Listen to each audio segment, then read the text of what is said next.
Good morning students. जैसा कि आप जानते हैं कि हम फिर से अपने माइक्रो टीचिंग की क्लास में हैं। पिछले क्लास में हमने उद्दीपन परिवर्तन के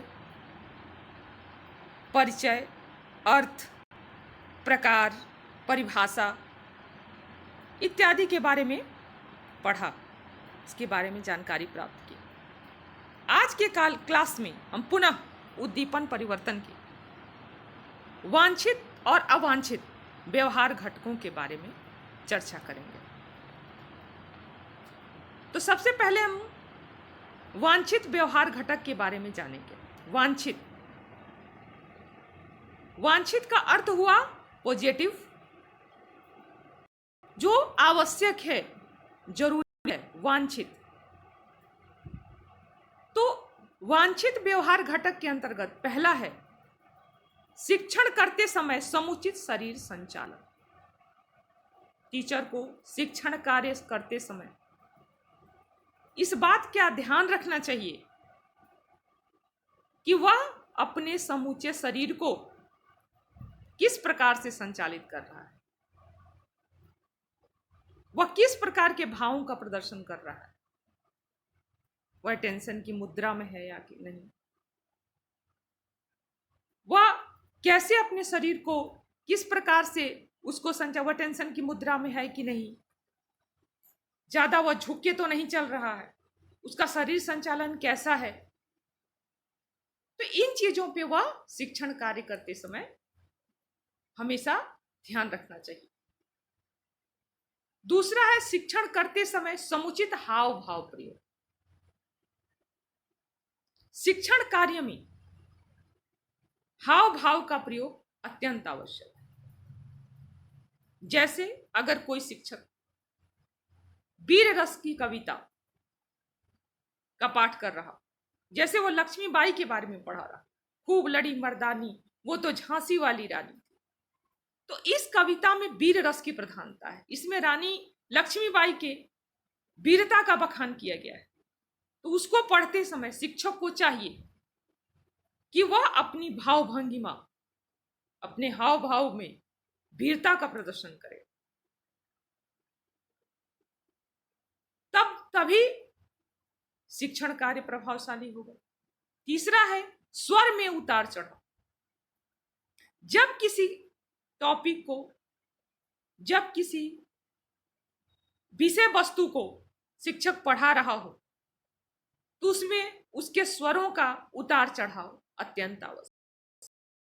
एक ही अवस्था में अगर वह पूरे प्रसंग को पढ़ेगा तो वह शिक्षण कार्य सही नहीं होगा, अनुचित होगा। अतः स्वर में उतार चढ़ाव की अत्यंत आवश्यकता है। भाव केंद्रीकरण की प्रक्रिया, किस भाव के अंतर्गत वह शिक्षण कार्य कर रहा है, किस रस की प्रधान रस में, वह वीर रस में, श्रृंगार रस में,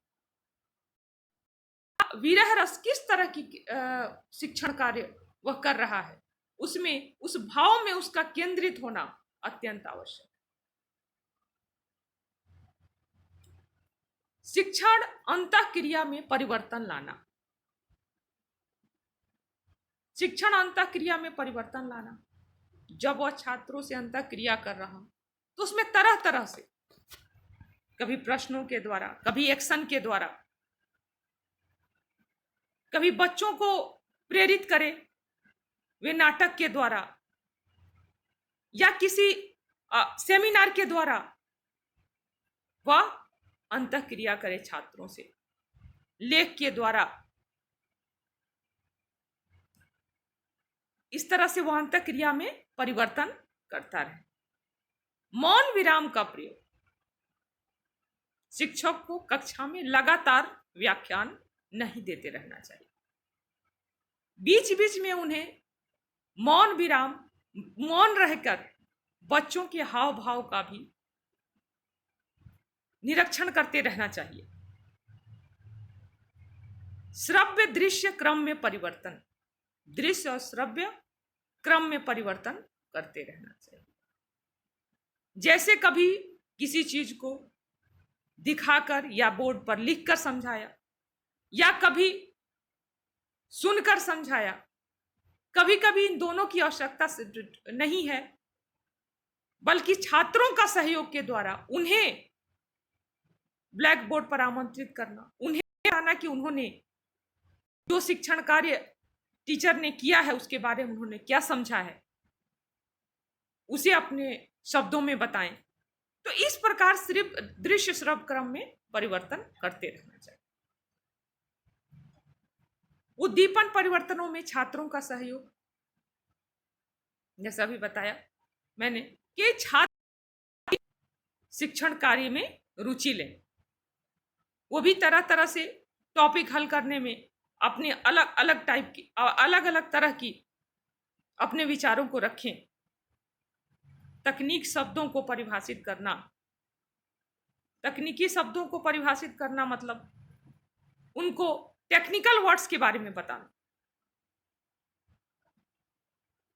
विद्यार्थियों की समझ को परखना,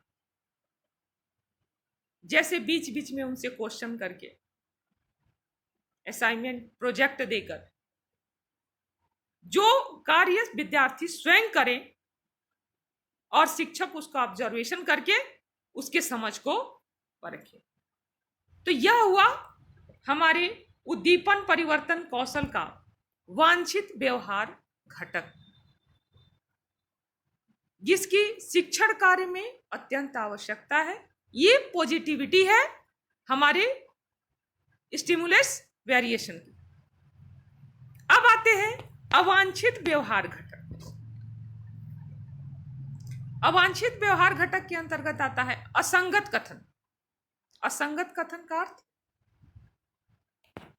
मतलब टॉपिक से उसका कोई समानता न हो। वह अगर साइंस की क्लास ले रहा हो तो उसमें सामाजिक अध्ययन की बात करना, अगर वह सामाजिक अध्ययन में कोई टॉपिक पढ़ा रहा हो, भूगोल का कोई टॉपिक पढ़ा रहा हो, तो उस टॉपिक से हटके बात करना, असंगत कथन करना जिसमें कोई तारतम्यता न हो। दूसरा है निरंतरता का अभाव।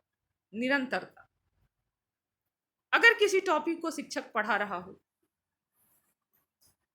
पढ़ाते समय उसमें अत्यधिक किसी टॉपिक को पढ़ाकर फिर उसके बाद शांत हो जाना, उसमें निरंतरता नहीं, टॉपिक को पढ़ाकर फिर उसको बिना खत्म किए हुए, तो यह हुआ निरंतरता का अभाव। उसमें पूरे प्रसंग को अच्छी प्रकार से समाप्त किए बिना दूसरे प्रसंग को शुरू कर देना, यह निरंतरता का अभाव है। तीसरा है अस्पष्ट शब्दों और वाक्यांशों का प्रयोग। अस्पष्ट शब्दों, जब शिक्षक पढ़ा रहा हो तो उसके शब्द स्पष्ट होने चाहिए, वाक्य स्पष्ट होने चाहिए, विषय वस्तु से संबंधित होने चाहिए। उन्हें अस्पष्ट शब्दों से बचना चाहिए और वैसे वाक्यांशों का प्रयोग नहीं करना चाहिए जो विषय वस्तु को इंगित न करते। तो यह भी अवांछित व्यवहार घटक के अंतर्गत आता है।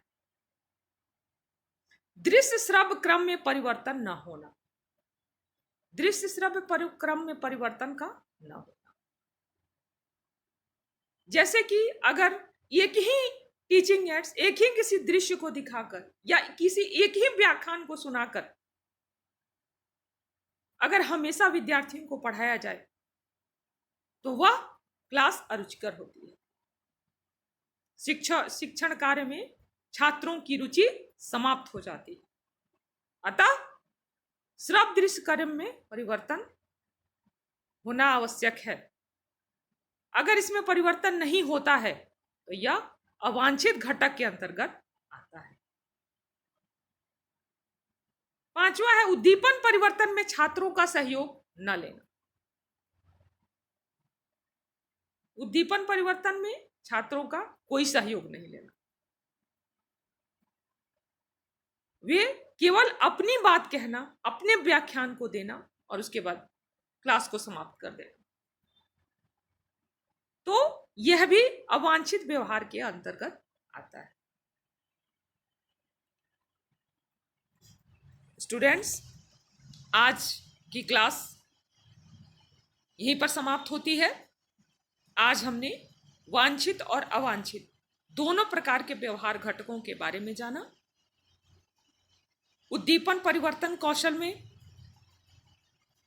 आपको जो डायरी दी जाएगी